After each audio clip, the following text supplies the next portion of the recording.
ఈ పిల్లల జీవితాలు మార్చాలనేటువంటి దృఢమైన సంకల్పమే తప్ప ఇంకొకటి లేదు. 25 జూలై రోజు నా కూతురు బర్త్డే. ఆమె బర్త్డే రోజు ఆలయం నియోజకవర్గంలో పిల్లలు ఆ షూస్ వేసుకొని స్కూల్ కు వస్తే చూడాలనేది నాకు ఒక ఆకాంక్ష ఉండే. కానీ దురదృష్టవశాత్తు నా బిడ్డ షూస్ వేసుకోలేదు, ఎందుకంటే వికలాంగురాలు కాబట్టి. అయినా కూడా మీ అందరిలో నా బిడ్డను చూసుకుంటాం.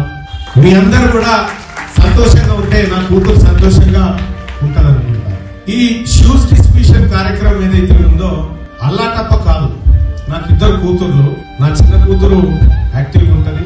నా చిన్న కూతురు ఏ షూస్ వేసుకుంటుందో గవర్నమెంట్ స్కూల్లో ఉన్నటువంటి ప్రతి పిల్లగానికి కూడా అదే క్వాలిటీ షూ ఇవ్వాలన్న ఉద్దేశంతో బాటా కంపెనీతో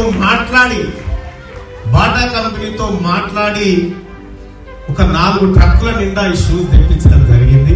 ఇంకొక 4 ట్రక్కులు వచ్చేది.